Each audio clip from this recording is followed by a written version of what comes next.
تو تاریخ انسانیت میں ہمیں جتنے بھی مشاہیر عالم نظر آتے ہیں، دنیا کے جتنے بڑے بڑے سائنسدان، جتنے بڑے بڑے مفکر، جتنے بڑے بڑے فلاسفر ہمیں نظر آتے ہیں،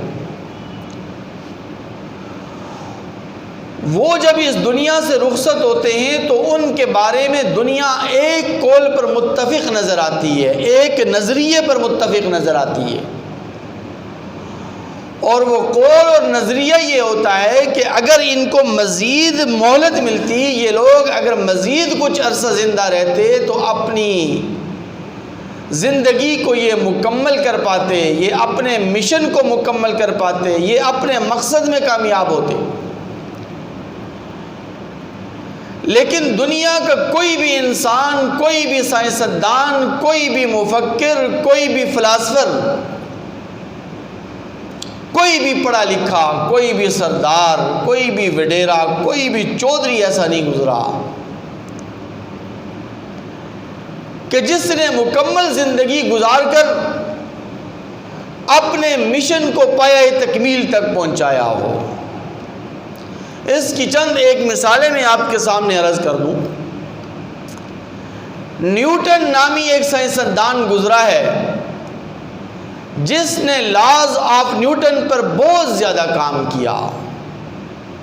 اور سائنس کی دنیا میں اس نے بڑی ترقی کی، لیکن جب وہ اس دنیا سے رخصت ہوا تو لوگوں نے کہا کہ کاش کہ اس کو مزید کچھ مہلت ملتی تو یہ مزید سائنس کی دنیا میں ترقی کرتا، مزید ٹیکنالوجی ہمارے سامنے آ جاتی۔ اس کے بعد پھر آئنسٹائن کا دور آیا۔ آئنسٹائن یہ وہ شخص ہے کہ جس نے تھیوری آف ریلیٹیوٹی پیش کی اور نئی نئی چیزیں اس نے ایجاد کی، اور اس نے ایسی سائنس میں ترقی کی، ایسی ترقی کی سائنس کی دنیا میں کہ لوگوں نے اس کو اتنی عزت دی اور اتنا احترام دیا کہ جس طرح کہ ہم مسلمان اپنے نبی اور پیغمبر کا احترام کرتے ہیں۔ لیکن وہ بھی جب اس دنیا سے رخصت ہوا، فوت ہو گیا، تو لوگوں نے کہا کہ کاش کہ اس کو مزید مہلت ملتی، مزید کچھ عرصہ یہ زندہ رہتا تو مزید ہمارے سامنے کچھ نئی نئی چیزیں ایجاد ہو جاتی۔ اس کے بعد سمرقند میں مدفون تیمور لنگ کو آپ دیکھ لیجئے، جسے دنیا نے فاتح اعظم کا لقب دیا، لیکن وہ بھی جب اس دنیا سے رخصت ہوا تو لوگوں نے کہا کہ نہیں، اس کو بھی مکمل زندگی نہیں ملی، یہ بھی اپنے مشن کو مکمل نہ کر سکا۔ شیکسپیئر کی زندگی کو آپ دیکھ لیجئے، اس کی زندگی کو آپ پڑھیے، اس نے ایسی ایسی کتابیں لکھیں، ایسا قلم اس نے اٹھایا کہ دنیا حیران ہو جاتی تھی۔ لیکن وہ بھی جب اس دنیا سے رخصت ہوا تو لوگوں نے کہا کہ نہیں، اس کو بہت کم زندگی ملی، کاش کہ اس کو مزید مہلت مل جاتی۔ جو جتنے بھی مشاہیر عالم گزرے ہیں، جتنے بھی بڑے بڑے سائنسدان گزرے ہیں، جتنے بڑے بڑے مفکر گزرے ہیں، سب کے بارے میں لوگوں نے کہا کہ ان کی زندگی کامل نہیں ہے، مکمل نہیں ہے، اکمل نہیں ہے۔ صرف اور صرف میرے اور آپ کے محبوب پیغمبر صلی اللہ علیہ وسلم وہ عظیم شخصیت ہیں کہ جن کے بارے میں قرآن کا فیصلہ ہے کہ میرے اور آپ کے محبوب پیغمبر صلی اللہ علیہ وسلم کی زندگی کامل ہے، اکمل ہے اور مکمل ہے۔ میرے مسلمان بھائیوں، جدید سائنس کا اور جدید ٹیکنالوجی کا دور ہے، کمپیوٹر کا دور ہے، سپر کمپیوٹر کا دور ہے، گھر گھر میں کمپیوٹر آ چکا ہے، اور لوگ چاند پر پہنچ چکے ہیں۔ سائنس آئے روز دن بدن ترقی در ترقی کرتی چلی جا رہی ہے۔ اس لیے آج کے خطبے میں میں آپ کے سامنے سائنسی نقطہ نظر سے آقا علیہ الصلوۃ والسلام کی زندگی کو دیکھتا ہوں اور پرکھنے کی کوشش کروں گا، اور آپ کو یہ بات بھی میں سمجھانے کی کوشش کروں گا، اور انشاءاللہ العزیز آپ اس بات کو مانیں گے کہ آج 1450 سال گزرنے کے بعد آپ کی یہ جدید ٹیکنالوجی اور سائنس نبی کریم صلی اللہ علیہ وسلم کی مبارک زندگی کو تسلیم کرنے پر کیوں مجبور ہوئی؟ نبی کریم صلی اللہ علیہ وسلم کی سیرت طیبہ کے دو پہلو ہیں، دو فیز ہیں۔ پہلا فیز نبی کریم صلی اللہ علیہ وسلم کی سیرت طیبہ اور آقا علیہ السلام کی سنت نبوی کا یہ ہے کہ آقا علیہ السلام کی سنتوں پر جو بھی شخص عمل کرے گا، آقا علیہ السلام کے مبارک طریقوں کو جو شخص بھی اپنائے گا، وہ دنیا و آخرت میں کامیاب ہے۔ اور یہ ایسی پکی ٹھکی بات ہے جیسے کہ پتھر پہ لکیر، کیونکہ قرآن کا فیصلہ ہے وَمَن يُطِعِ اللَّهَ وَرَسُولَهُ فَقَدْ فَازَ فَوْزًا عَظِيمًا، کہ جس نے اللہ اور اللہ کے رسول کی اطاعت کی وہ دنیا اور آخرت کا کامیاب ترین انسان ہے۔ لیکن نبی کریم صلی اللہ علیہ وسلم کی سیرت طیبہ کا ایک دوسرا فیز بھی ہے، ایک دوسرا پہلو بھی ہے جس پر میں آج گفتگو بھی کرنا چاہتا ہوں کہ آقا علیہ السلام نے جس کام کو جس طریقے پر کیا، اس کام کو کرنے کا اس سے بہتر کوئی طریقہ دنیا میں ہو ہی نہیں سکتا ہے۔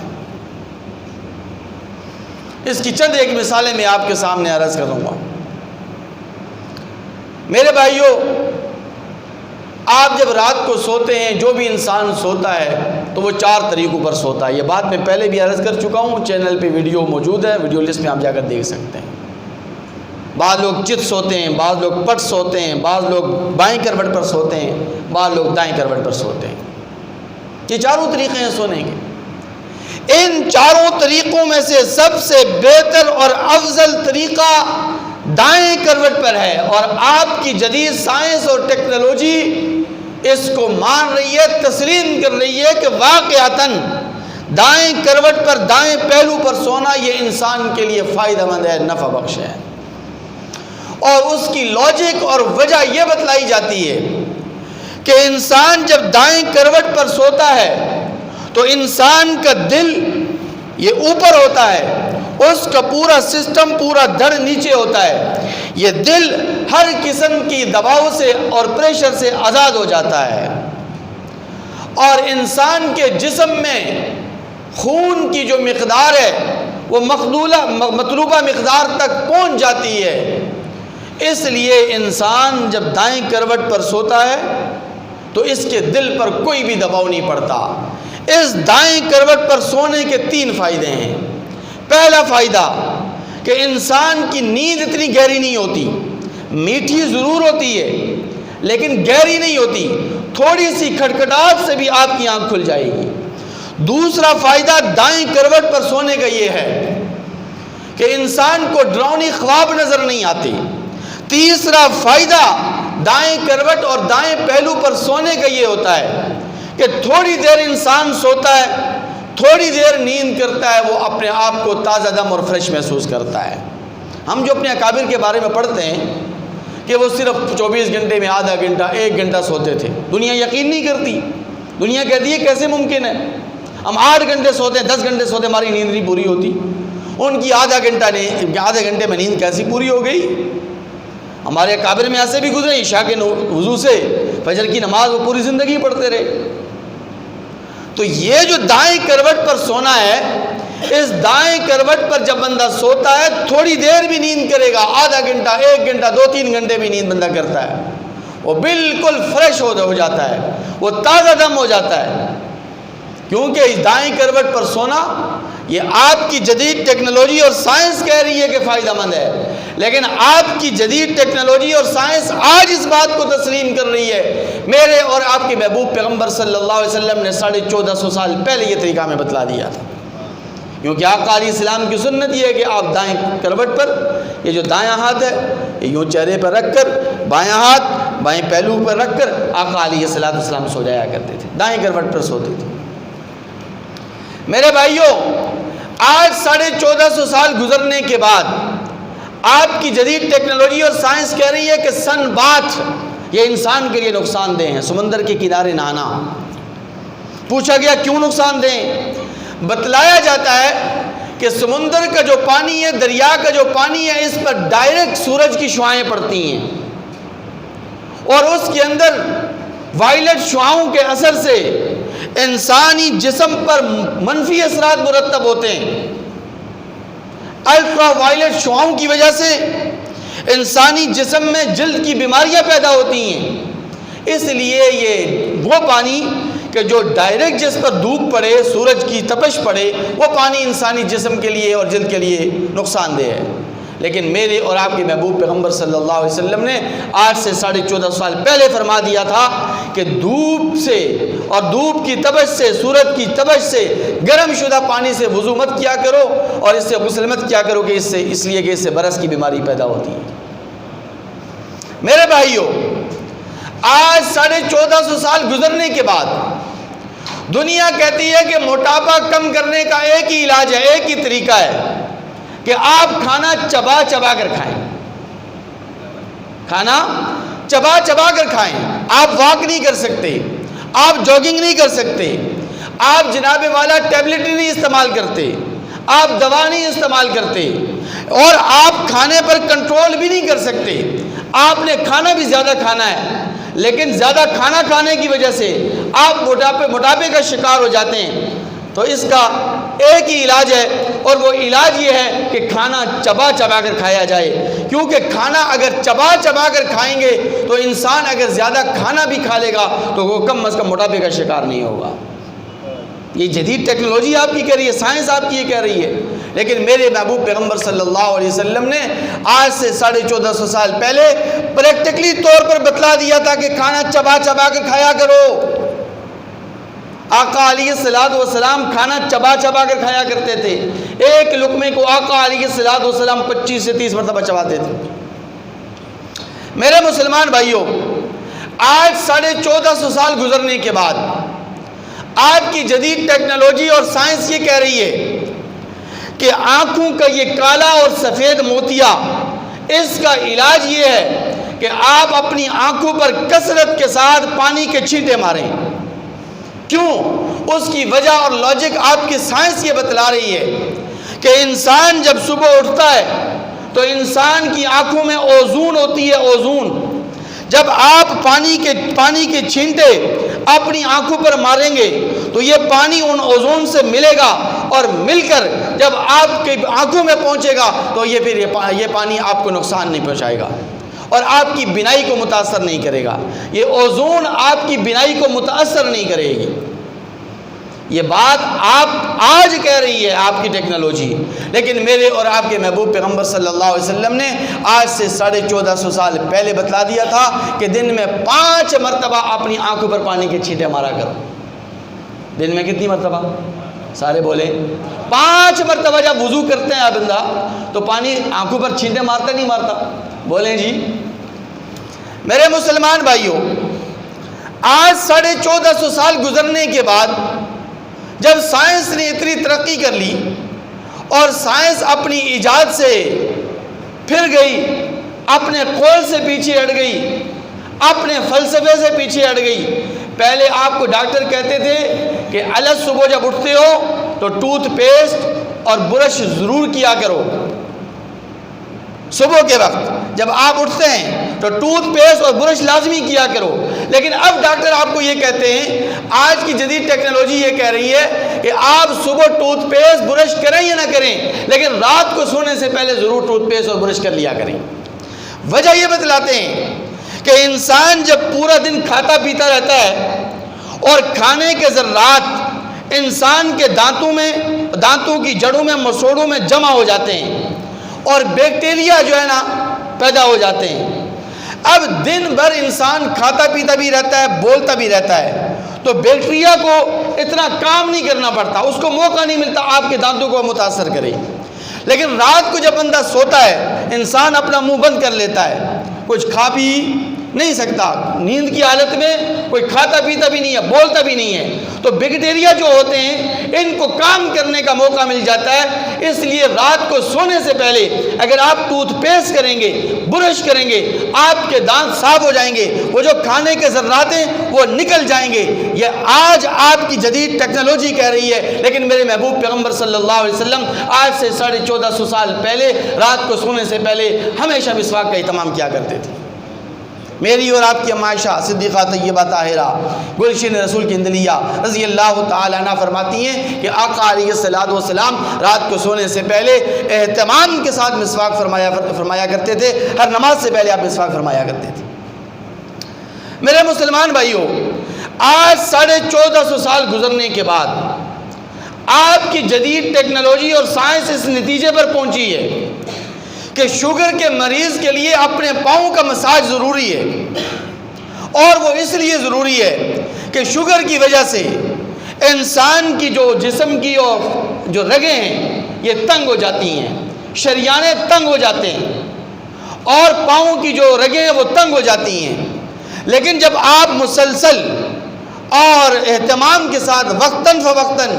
دن میں کم از کم 5 مرتبہ اپنے پاؤں کا مساج کریں گے تو آپ کی جو تنگ شریانیں، تنگ جو رگیں ہیں یہ آپ کی کھل جائیں گی۔ یہ آج آپ کی جدید ٹیکنالوجی اس نتیجے پر پہنچی ہے، لیکن میرے اور آپ کے محبوب پیغمبر صلی اللہ علیہ وسلم نے آج سے 1450 سال پہلے یہ حکم دیا تھا کہ ہر نماز سے پہلے آپ وضو کرو۔ جب 5 مرتبہ آپ وضو کرو گے، پاؤں جب دو گے تو پاؤں کا مساج خود بخود ہو جائے گا۔ میرے مسلمان بھائیوں، آج 1450 سال گزرنے کے بعد دنیا اس نتیجے پر پہنچتی ہے کہ موٹاپا اور چربی سے بچنے کا ایک ہی علاج ہے کہ آپ سرکے کا استعمال کریں۔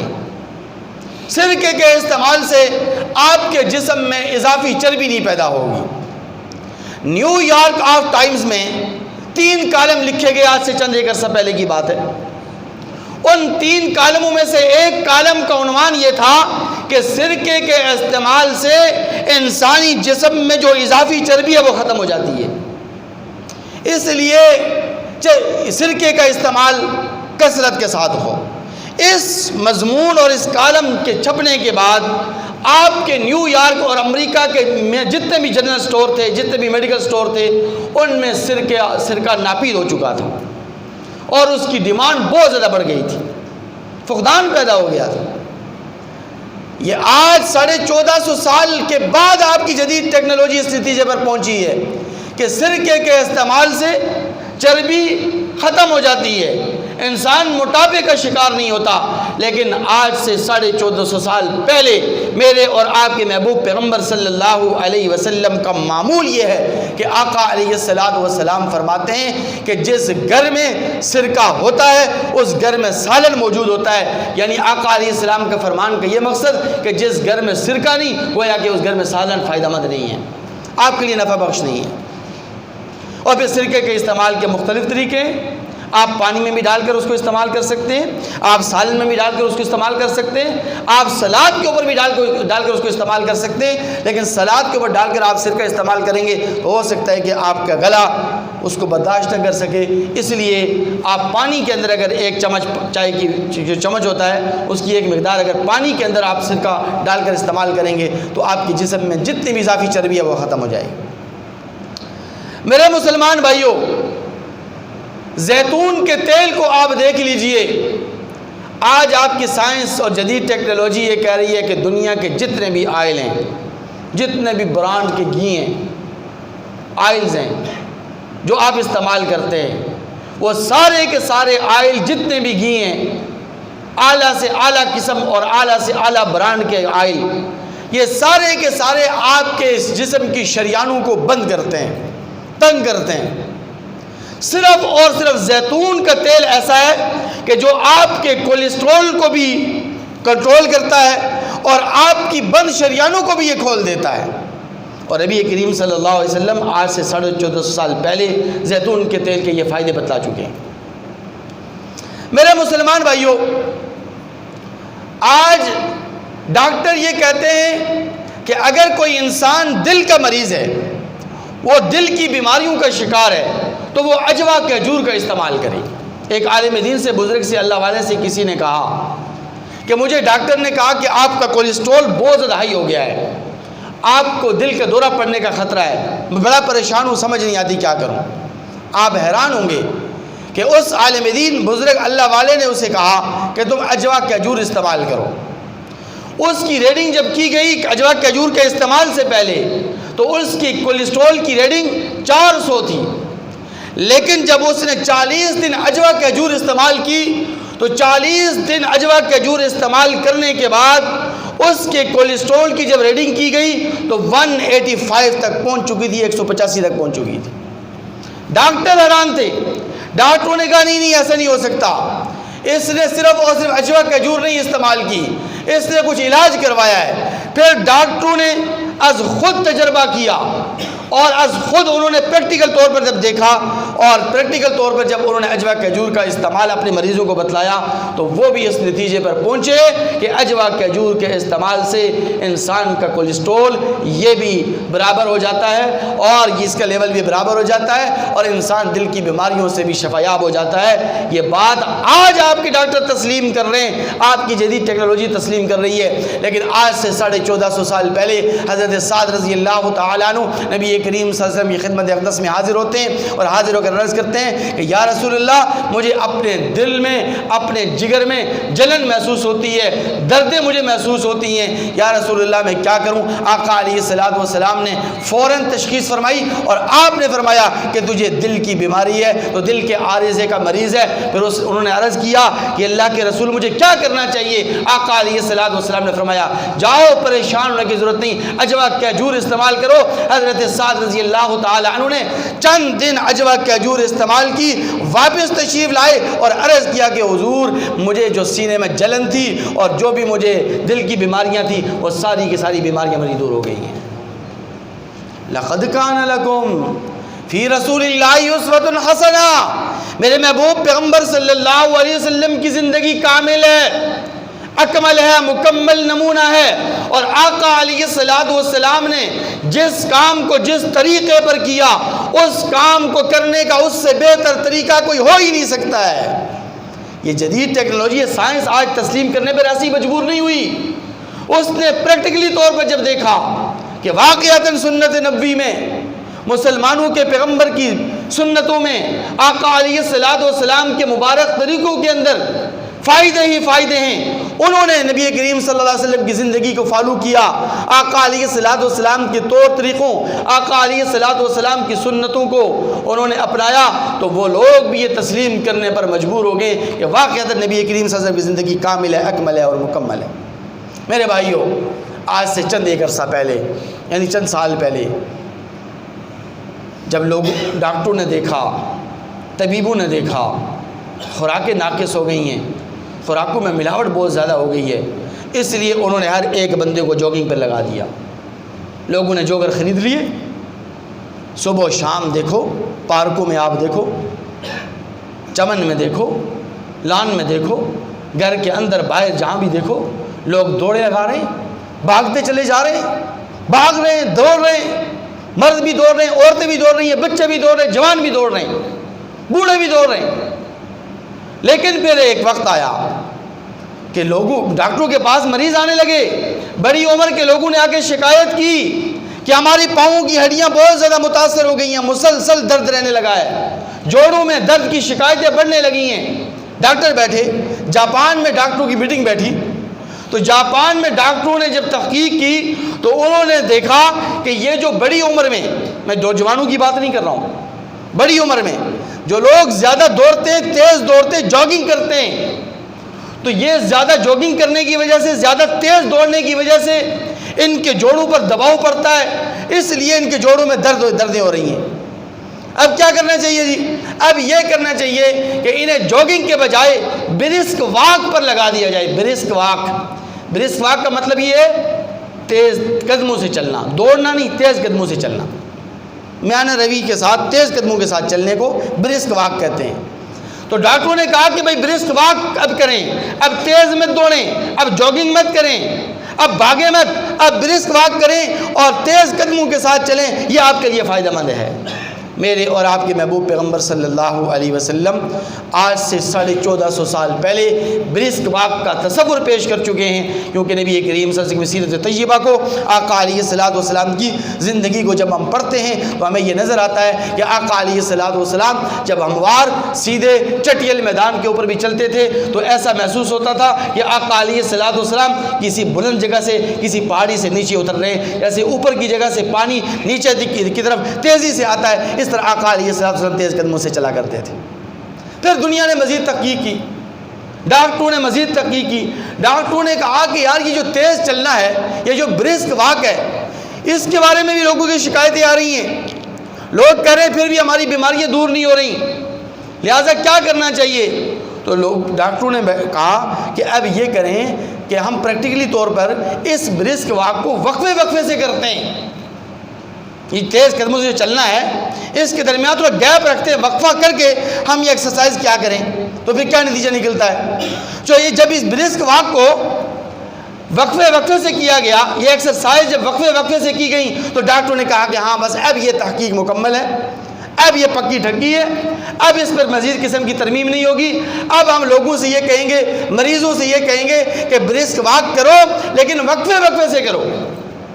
تیز قدموں سے چلو لیکن ایک ساتھ نہیں کہ صبح بس شروع ہو جاؤ 1 گھنٹہ 2 گھنٹے واک کرتے رہو پھر اس کے بعد جو ہے نا جا کے سو جاؤ گھوڑے بیچ کے، بلکہ آپ وقفے سے واک کیا کریں، وقفے سے ایکسرسائز کریں۔ یہ جدید ٹیکنالوجی، یہ سائنس، یہ ڈاکٹرز آج آپ کو یہ بات کہہ رہے ہیں، لیکن میرے اور آپ کے محبوب پیغمبر صلی اللہ علیہ وسلم نے اور شریعت نے اور صاحب شریعت نے آج سے 1450 سال پہلے آپ کو یہ وقفے سے ایکسرسائز کا طریقہ بتلا دیا تھا۔ فجر کی نماز، ظہر کی نماز، عصر کی نماز، مغرب کی نماز، عشاء کی نماز، وقفہ ہے یا نہیں ہے؟ فجر سے ظہر تک کتنا وقفہ ہے؟ پھر ظہر سے عصر کے درمیان، عصر سے مغرب کے درمیان، مغرب سے عشاء کے درمیان۔ اللہ تعالیٰ چاہتے تو اللہ تعالیٰ کہتے کہ یہ 5 نمازیں تم پر فرض ہیں، تمہاری مرضی ہے 1 گھنٹے میں پڑھ لو، 1 گھنٹہ تو لگتا ہے، بس صبح ایک ساتھ پڑھ لو۔ یہ جو مرزا انجینئر بدبخت ہے، جہلمی، جہنمی، جو بھی آپ اس کو کہیں، اس کی وجہ سے لوگ اسی سے گمراہ ہو رہے ہیں کہ یہ اپنا فلسفہ پیش کر رہا ہے۔ یہ کہتا ہے کہ اگر کوئی آدمی ڈیوٹی کی وجہ سے، ملازمت کی وجہ سے، کاروبار کی وجہ سے 5 وقت کی نماز نہ پڑھ سکے، وہ رات کو عشاء کے بعد گھر میں آئے تو گھر میں آ کے 5 اکٹھی پہلے اس کی نمازیں ہو جائیں گی، تو لوگ گمراہ ہوں گے یا نہیں ہوں گے؟ بھائی ہمارے ذاتی مفادات تھوڑی، ذاتی ایجنڈا کوئی تھوڑا ہی ہوتا ہے۔ ہم تو لوگوں سے اس لیے کہتے ہیں کہ ان لوگوں سے دور رہو، ہمیں کوئی اپنی پبلسٹی کا کوئی شوق نہیں ہے، ہمیں ان سے کوئی ذاتی طور پر تکلیف نہیں ہے، آپ کو گمراہی سے بچا رہے ہیں کہ ان لوگوں کے پیچھے آپ چلیں گے، ان کو آپ فالو کریں گے تو پھر آپ گمراہی کا شکار ہوں گے۔ شریعت نے وقفے کے ساتھ 5 نمازیں فرض فرمائی ہیں۔ پھر ترتیب دیکھیے اللہ تبارک و تعالیٰ نے کیسی عجیب ترتیب رکھی کہ رات کو جب بندہ سوتا ہے اور صبح اٹھتا ہے تو صبح اٹھنے کے ساتھ ساتھ انسان کا جو شوگر کا جو لیول ہے یہ بھی کم ہوتا ہے، بلڈ پریشر کا لیول یہ بھی کم ہوتا ہے، اس لیے زیادہ ایکسرسائز کی ضرورت نہیں ہے۔ اس لیے اللہ تعالیٰ نے فرمایا کہ تم یہ کرو کہ بس مختصر سی 2-4 رکعتیں آپ نماز کی پڑھ لیا کرو، کیونکہ اس وقت آپ کا شوگر لیول کم ہے، آپ کا کولیسٹرول بھی کم ہے، آپ کا جو ہے نا جو بلڈ پریشر کا لیول ہے وہ بھی کم ہے۔ پھر آپ فجر کی نماز کے بعد پھر آپ ناشتہ کرتے ہیں، ناشتہ کرنے کے بعد پھر دوپہر کا کھانا کھاتے ہیں، آپ کے شوگر کا جو لیول ہے وہ بڑھ جاتا ہے، آپ کا بلڈ پریشر اس کا لیول بھی بڑھ جاتا ہے، کولیسٹرول بھی آپ کا بڑھ جاتا ہے، زور کا وقت آتا ہے۔ اب اللہ نے کہا کہ اب ہلکی پھلکی ایکسرسائز نہیں بلکہ آپ نے 12 رکعتیں پڑھنی ہیں۔ کتنی؟ یعنی زیادہ ایکسرسائز آپ نے کرنی ہے، 12 رکعتیں آپ نے پڑھنی ہیں۔ آپ نے زور کی 12 رکعتیں پڑھی، پھر آپ عصر کے ٹائم آئے، عصر کے وقت آئے تو آپ کو اللہ تعالیٰ نے کہا کہ اب زیادہ ایکسرسائز کی ضرورت نہیں ہے، اس لیے کہ دوپہر کا کھانا کھانے کے بعد آپ ایکسرسائز کر چکے 12 رکعتوں کا، اب مزید آپ کو زیادہ محنت مشقت کی ضرورت نہیں ہے، بس 4 رکعتیں آپ پڑھ لو، بس یہ کافی ہیں۔ کیونکہ اس وقت آپ کا شوگر کا لیول اور کولیسٹرول کا جو لیول ہے اور بلڈ پریشر کا جو لیول ہے یہ ایسا ہی ہو جاتا ہے عصر کے وقت جیسے فجر کے وقت ہوتا ہے، انسان کا پیٹ خالی ہو جاتا ہے، اس لیے زیادہ محنت کرنے کی ضرورت نہیں ہے۔ پھر عصر کے بعد آپ چائے پیتے ہیں، انگلش بسکٹ آپ کھاتے ہیں تو شوگر لیول تھوڑا سا اور زیادہ بڑھ جاتا ہے، کولیسٹرول آپ کا بڑھ جاتا ہے، بلڈ پریشر آپ کا بڑھ جاتا ہے، تو مغرب کا وقت آتا ہے، آپ کو کہا گیا کہ آپ کو ابھی زیادہ ایکسرسائز کی ضرورت ہے، اس لیے کہ آپ نے چائے پی ہے، انگلش بسکٹ آپ نے کھایا، آپ نے 7 رکعتیں پڑھنی ہیں۔ کتنی پڑھنی ہے؟ مغرب کا وقت ہے، مغرب کے بعد آپ نے کھانا کھایا، بھرپور انداز میں آپ نے کھانا کھایا کہ رات لمبی ہے، کھانا آپ زیادہ کھاتے ہیں رات کا، تو آپ نے کھانا کھا لیا، اب کھانا کھانے کے بعد چونکہ آپ نے سو جانا ہے، زور کے وقت 12 رکعتیں کہی گئی تھی، زیادہ نہیں کہی گئی، کیونکہ زور کے بعد، زور سے پہلے جب آپ نے کھانا کھایا، دوپہر کا کھانا جب آپ نے کھایا تھا، لنچ جب آپ نے کیا تھا، اس کے بعد آپ کی ایکسرسائز تھی، آپ اس کے بعد کام بھی کریں گے، آپ اس کے بعد چلیں گے پھریں گے بھی، لیکن ابھی آپ نے مغرب کے بعد جو کھانا کھایا، تو کھانا کھانے کے بعد آپ نے فوراً سو جانا ہے، تو اس لیے سونے سے پہلے اب 12 رکعتیں، 7 رکعتیں، 4 رکعتیں نہیں بلکہ 17 رکعتیں پڑھنی ہیں۔ کتنی؟ 17 رکعتیں پڑھنی ہے، یعنی آپ نے زیادہ ایکسرسائز کرنا ہے، اس لیے کہ آپ کا شوگر کا جو لیول ہے وہ بہت زیادہ بڑھ گیا ہے، بلڈ پریشر آپ کا بہت زیادہ بڑھ گیا ہے، آپ کا کولیسٹرول بہت زیادہ ہائی ہو گیا ہے، اس لیے آپ نے 17 رکعتوں کا اہتمام کرنا ہے۔ اور پھر یہی صورتحال آپ رمضان المبارک کے اندر دیکھ لیجئے کہ رمضان المبارک میں جب مغرب کا بندہ افطاری کرتا ہے، پورا دن بھوکا پیاسا رہنے کی وجہ سے بہت زیادہ کھاتا اور پیتا ہے، مختلف قسم کے پھل فروٹ بھی کھاتا ہے، مشروبات بھی استعمال کرتا ہے۔ اب رمضان المبارک میں عشاء کے وقت 17 رکعتوں پر اکتفا نہیں کیا گیا، بلکہ 17 رکعتوں کے ساتھ ساتھ 20 رکعتوں نماز تراویح کا مزید اضافہ کیا گیا، کہ کیونکہ آپ کو زیادہ ایکسرسائز کی ضرورت ہے، اس لیے کہ آپ نے افطاری کے اندر بہت زیادہ کھایا پیا ہے، آپ کا شوگر کا لیول بہت زیادہ بڑھ گیا ہے، آپ کا کولیسٹرول بہت زیادہ ہائی ہو گیا ہے، اور آپ کا بلڈ پریشر بہت زیادہ ہائی ہو گیا ہے، اس لیے ابھی آپ نے 17 رکعتوں پر اکتفا نہیں کرنا، بلکہ کم از کم اپنے 40 سے 37 رکعتیں آپ نے پڑھنی ہیں۔ پھر آپ جب سفر پہ روانہ ہوتے ہیں میرے مسلمان بھائیوں، تو سفر میں انسان چلتا پھرتا رہتا ہے، اس کی ایکسرسائز ہوتی رہتی ہے، کبھی ادھر کو جا رہا ہے، کبھی ادھر کو جا رہا ہے، کبھی ادھر جا رہا ہے، اس لیے اس سفر کے اندر اللہ تبارک و تعالی نے جماعت معاف فرما دی ہے، نماز بھی آپ فرما دی ہے، نماز آدھی کر دی، آپ فرما دی کہ سفر میں جماعت کی ضرورت نہیں ہے، جماعت سے آپ نماز نہ پڑھیں کوئی مسئلہ نہیں، تو 4 رکعتیں آپ پڑھتے وہ بھی نہ پڑھیں، آپ کر لیں 2 رکعتیں آپ پڑھ لیں، 2 رکعت نماز قصر پڑھ لیں، اس لیے کہ آپ کی ایکسرسائز ویسے بھی ہو رہی ہے، اس لیے یہاں پر آپ کو اتنے تکلیف، مشقت اور مجاہدے اٹھانے کی ضرورت نہیں ہے۔ تو میرے مسلمان بھائیوں، نبی کریم صلی اللہ علیہ وسلم ہوں یا اللہ تبارک و تعالیٰ کی ذات اقدس، اللہ اور اللہ کے رسول نے جو طریقہ زندگی ہمیں بتلایا ہے، جو طرز زندگی ہمیں بتلایا ہے، اس میں ہم سب کا فائدہ ہی فائدہ ہے، ہمارا کوئی اس میں نقصان نہیں ہے۔ اللہ تبارک و تعالیٰ کا، نبی کریم صلی اللہ علیہ وسلم کا بھی کوئی ذاتی فائدہ نہیں ہے، سارے فوائد ہمارے ہیں، سارے ثمرات ہمارے ہیں، اس لیے اگر ہم نبی کریم صلی اللہ علیہ وسلم کی طرز زندگی کو اپنائیں گے، آقا علیہ الصلوۃ والسلام کے طور طریقوں پر ہم عمل کریں گے، تو اللہ تبارک و تعالیٰ ہمیں دنیا میں بھی بے شمار فوائد و ثمرات عطا فرمائیں گے، اور اللہ تبارک و تعالیٰ آخرت والی زندگی جو ہمیشہ ہمیشہ کی زندگی ہے، باقی رہنے والی زندگی ہے، دائمی زندگی ہے، نہ ختم ہونے والی زندگی ہے، اس پہ بھی اللہ تبارک و تعالیٰ ہمیں سرخروی عطا فرمائیں گے۔ وآخر دعوانا ان الحمدللہ۔